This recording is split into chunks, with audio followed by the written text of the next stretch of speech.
तो हम फिर से वहीं से शुरू करते हैं जहां पे हमने पिछली क्लास में छोड़ा था।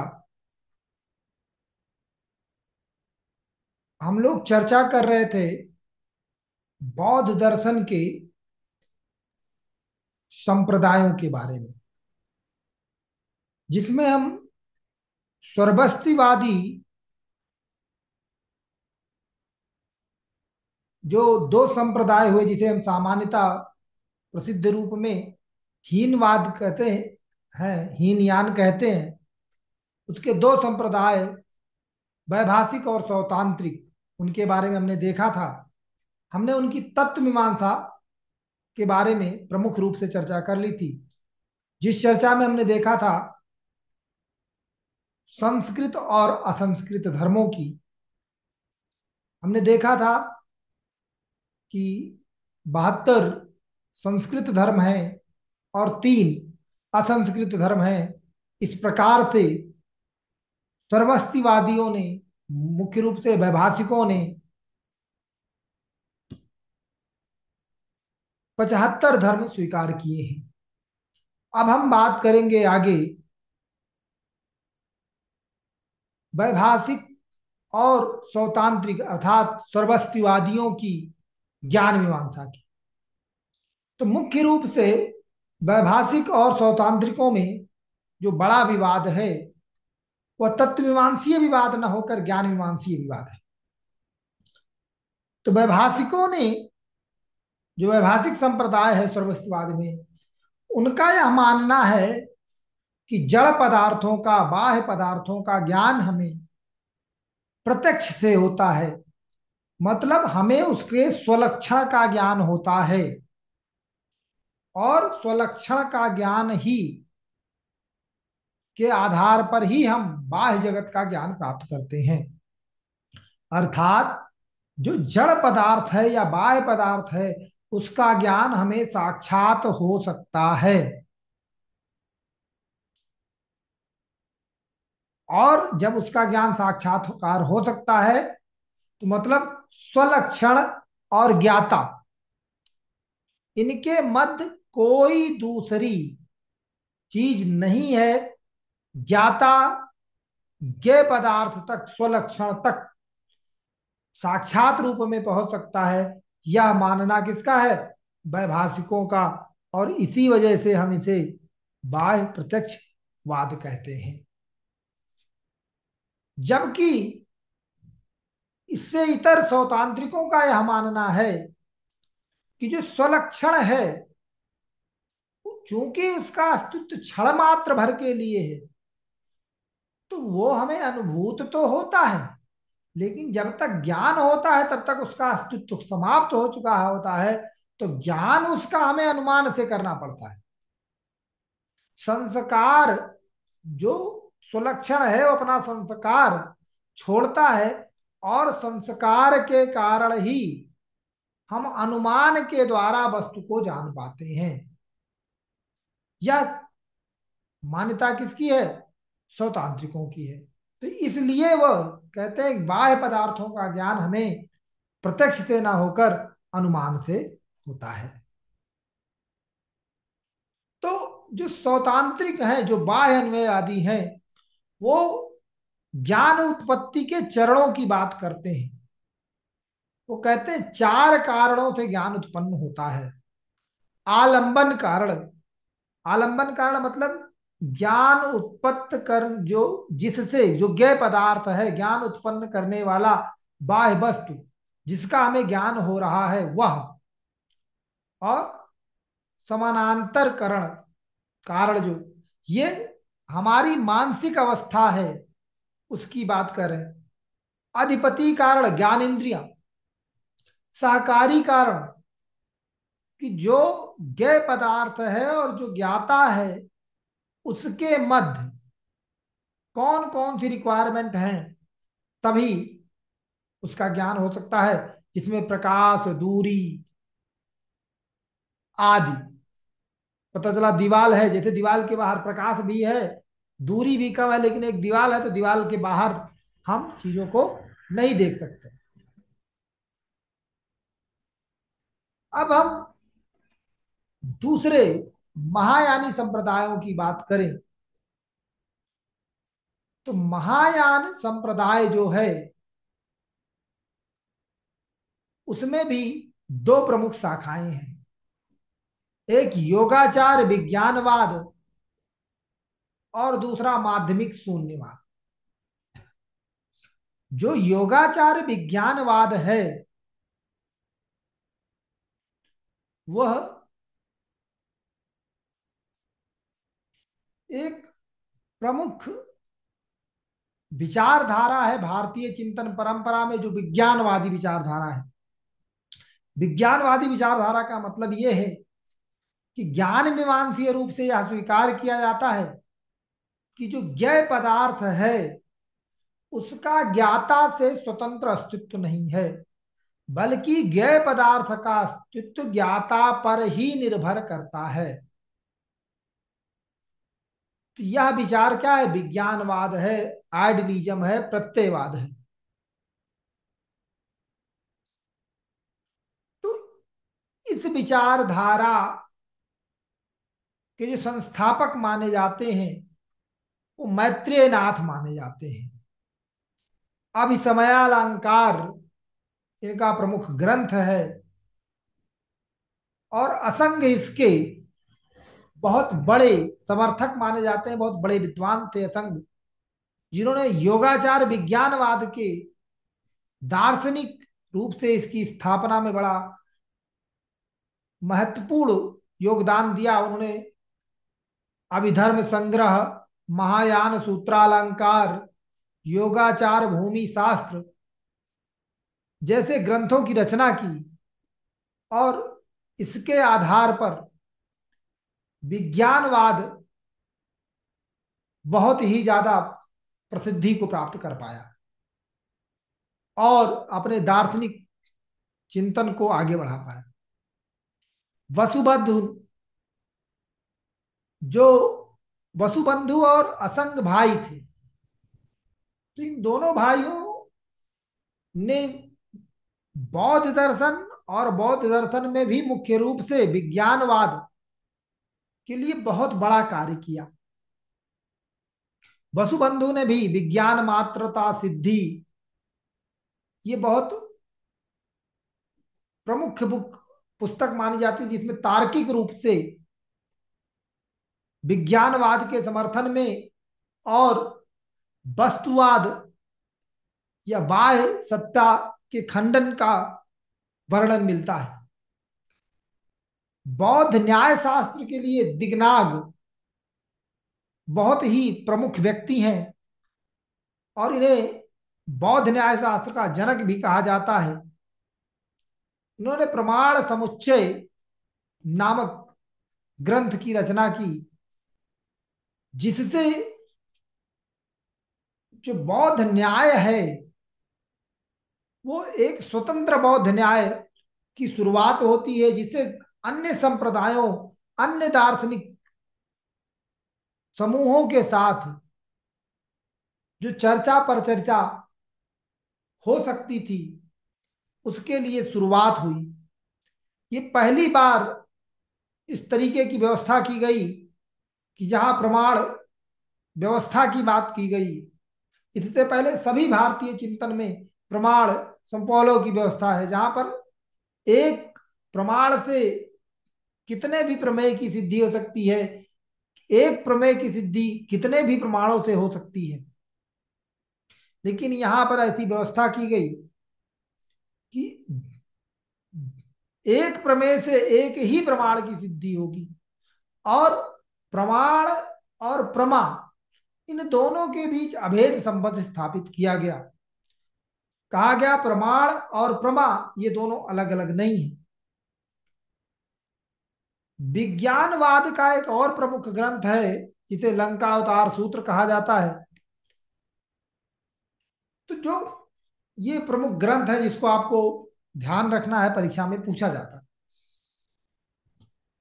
सर यहाँ जो है विज्ञप्ति मात्र सिद्धि है वो विज्ञान मात्र सिद्धि? विज्ञप्ति है, विज्ञप्ति। आपने वहाँ विज्ञान मात्र सिद्धि। अच्छा, विज्ञान लिखा है, चलो उसको सही कर देंगे। हाँ, हम्म, वो थोड़ा टाइपिंग एरर हो गया होगा, उसको देख लेना, ठीक है। तो ये जो विज्ञान वाद की प्रमुख सिद्धांत है या मूल स्थापना हम कहें, तो पहली बात तो यह है कि केवल विज्ञान मतलब केवल चेतना, consciousness is the only reality.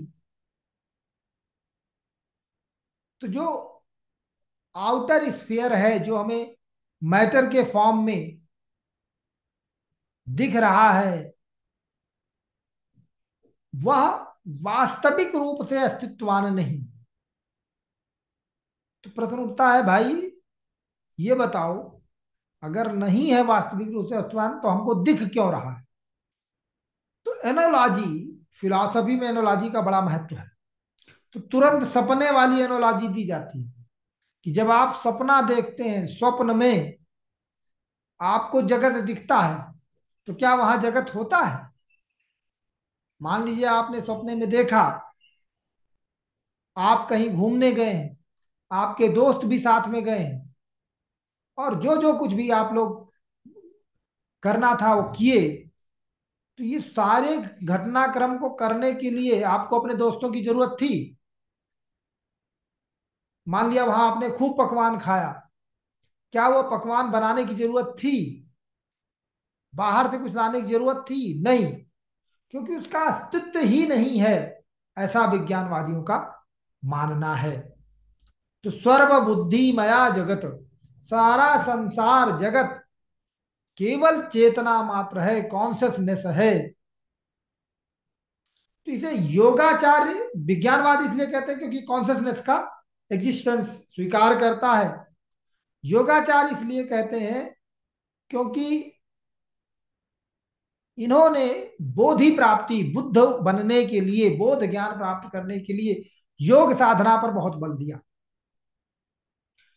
और बौद्ध दर्शन में जितना वैज्ञानिक खोज हुई, उसमें इस संप्रदाय का बहुत बड़ा योगदान रहा। जो तिब्बत वाला क्षेत्र है,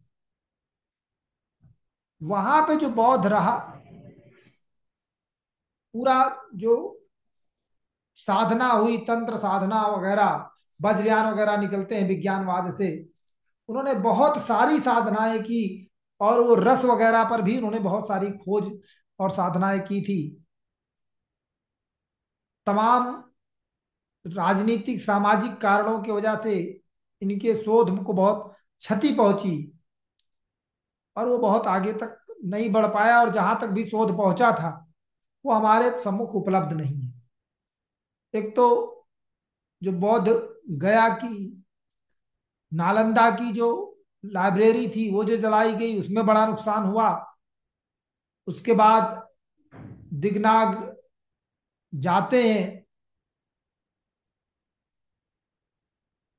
तिब्बत, वहां पर वो तिब्बती भाषा का, तब तक वहां तिब्बती भाषा जैसी कोई चीज नहीं थी, बोली थी।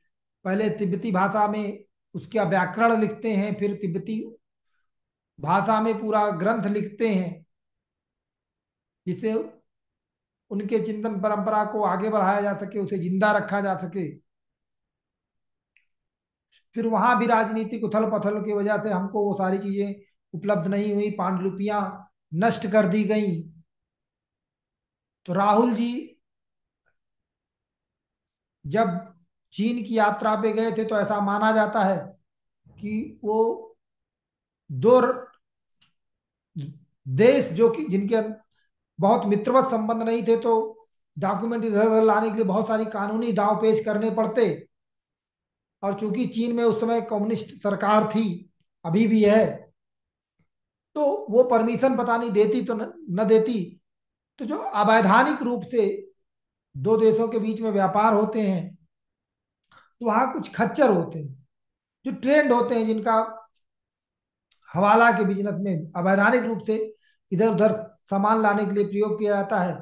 उन खच्चरों पर उन्होंने जितना संभव था उतना पांडुलिप लिपियां तिब्बत से लाद कर लेकर आए। और उनमें से बहुत सारी जो तिब्बती भाषा में थी, उनका संस्कृत भाषा में, हिंदी भाषा में, अंग्रेजी भाषा में अनुवाद किया गया। और अभी भी बहुत सारी जो भारत आई थी वो अनुवादित हैं, उनका अनुवाद करना शेष है।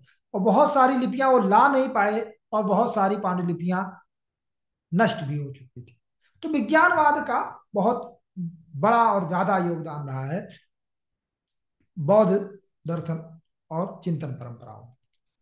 तो ये दो हमने ग्राफ बनाए हैं। तो ये बाह्य वस्तु का निषेध करने के लिए जो तर्क है वो उनके दो तर्क हैं।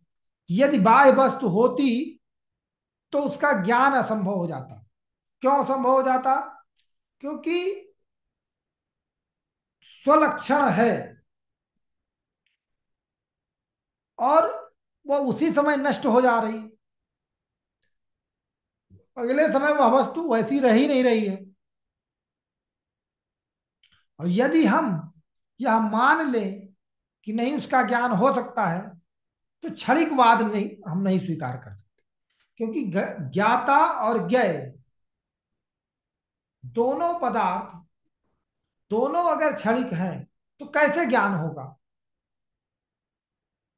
तो कहते हैं ज्ञेय पदार्थ है ही नहीं, जो कुछ है वो ज्ञाता ही है, ज्ञाता में ही सब कुछ है, और उसी का रिफ्लेक्शन बाहर होता है। अब जो कॉन्शियसनेस है उसकी सिद्धि के लिए जो ये तर्क देते हैं, एक स्वप्न सादृश्य तर्क है कि जो जागृत अवस्था है वह भी स्वप्न के तरह ही, जैसे स्वप्न में सब कुछ मन का खेल होता है, वैसे जागृत अवस्था भी सब कुछ मन या चेतना का ही खेल है। दिग्नाग ने कहा कि बाह्य वस्तुएं केवल मानसिक प्रतिबिंब है, जो हमारे मन में होता है वही बाहर दिखता है। जैसे अभी आप सब लोग अध्ययन कर रहे हैं, क्लास सुन रहे हैं, और आप मुझे देख रहे हैं, मेरे शब्दों को सुन रहे हैं, कुछ ध्वनियां सुन रहे हैं, उसका अर्थ जो आपके मन में स्फुटित हो रहा है, आप जो समझ रहे हैं, वो आपके संस्कारों के कारण आ रहा है।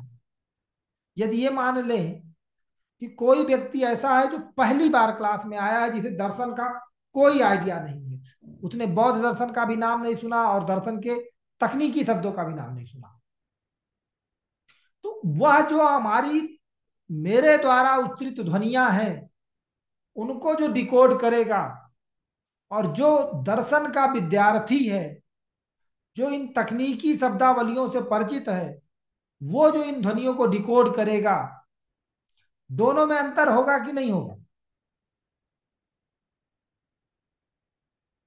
मैं पूछ रहा हूं।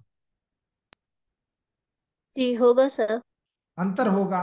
तो इसका मतलब मेरी ध्वनि से ज्यादा महत्वपूर्ण है श्रोता जो ग्रहण कर रहा है उसके पास जो है। तो मेरी ध्वनि का वही अर्थ उसे समझ में आएगा जो श्रोता के पास क्षमता है, जो श्रोता के पास शक्ति है, जो उसका संस्कार है, उसी के अनुसार वो उसको ग्रहण करेगा।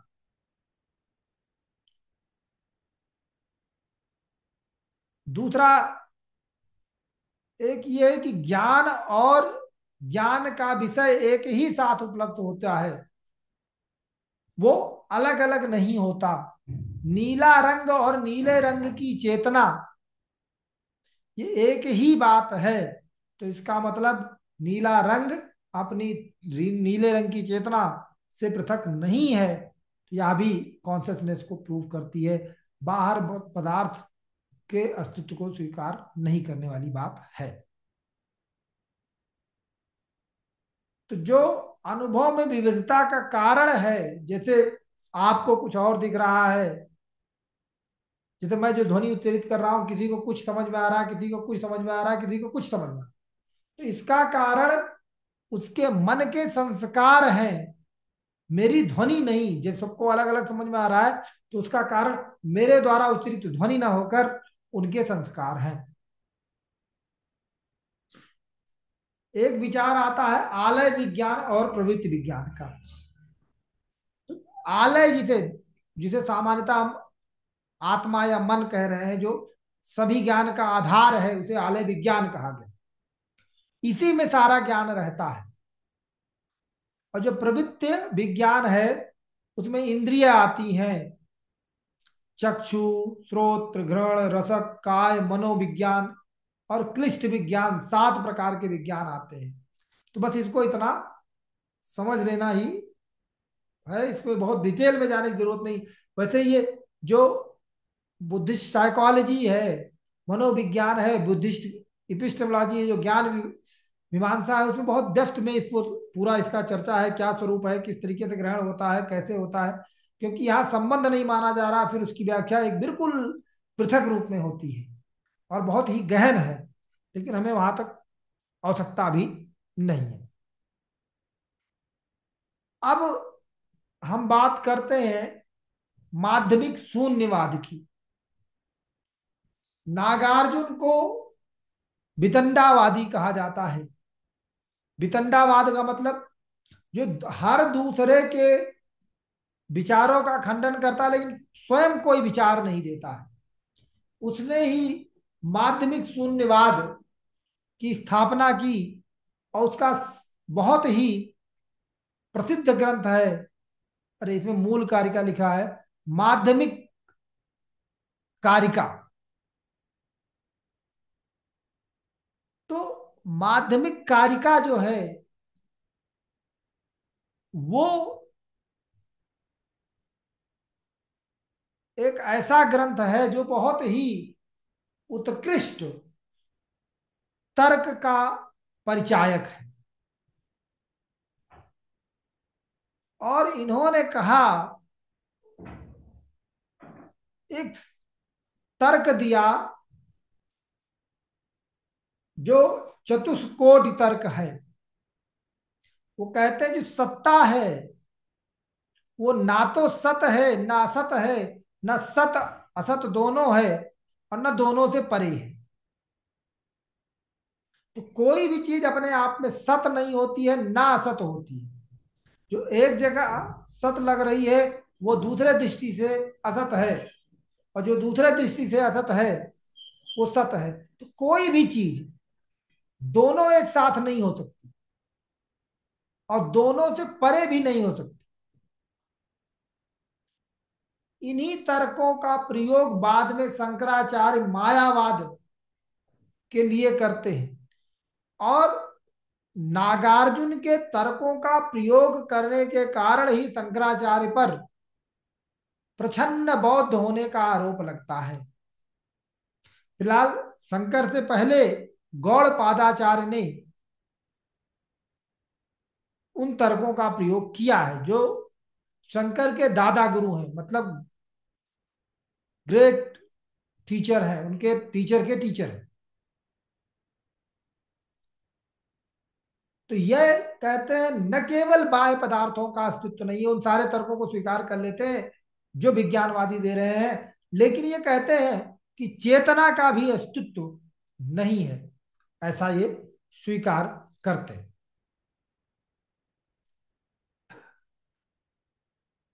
अब जो माध्यमिक शून्यवाद और विज्ञानवाद की ये चीज है, ये यहाँ पे मैंने लिख दिया है कि जिसकी अभी हम तक चर्चा कर रहे थे, कि जो विज्ञानवादी है वो विज्ञान को सत मानता है, जबकि माध्यमिक शून्यवाद विज्ञान और बाह्य जगत दोनों को सत नहीं मानता। योगाचारी विज्ञानवादी केवल बाह्य जगत को नकारते हैं, बल्कि जो शून्यवादी है वो आंतरिक और बाह्य जगत दोनों को नकार देते हैं। एक हमने चार्ट बनाया है, अभी वो पूरा कंप्लीट नहीं हुआ, जैसे कंप्लीट होता है मैं ग्रुप में डाल दूंगा, ये पीपीटी भी डाल दूंगा, तो आप लोग इसको एक बार देख लीजिए।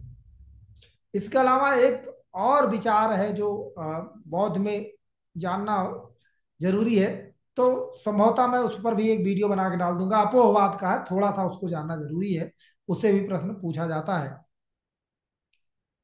तो आज हमने इस तरीके से कवर कर लिया है बौद्ध दर्शन पूरा।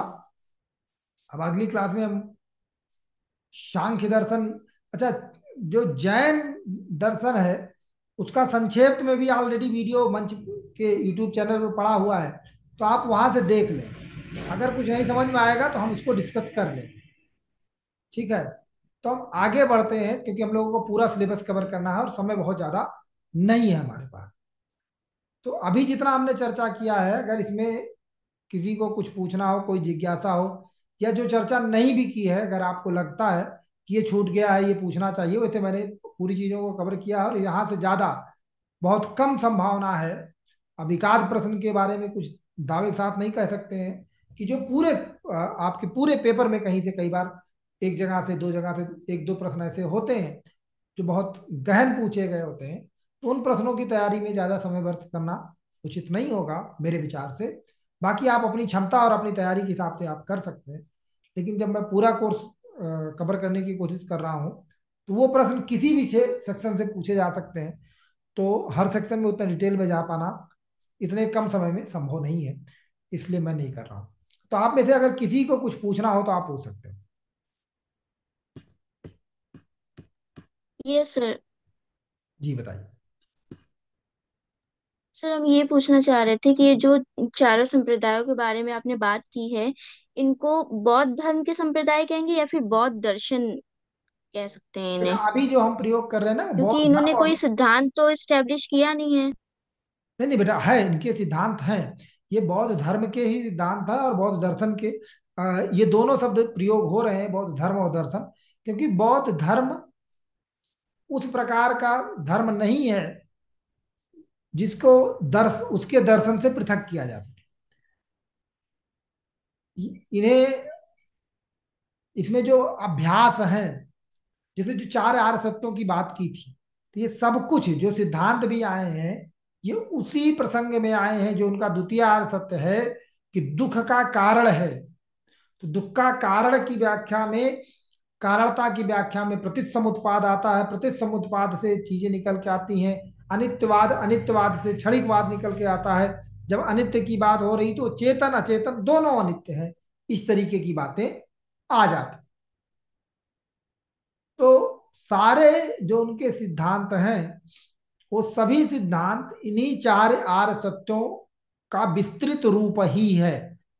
तो बौद्ध दर्शन की जब हम बात करते हैं या बौद्ध धर्म शब्द का प्रयोग करते हैं, तो दोनों एक तरीके से समानार्थी ही है, दोनों में कोई अंतर नहीं है। तो चाहे हम इसे बौद्ध धर्म के संप्रदाय कहें या बौद्ध दर्शन के संप्रदाय कहें, एक ही बात है बेटा। Yes, sir. और कुछ पूछना है किसी को?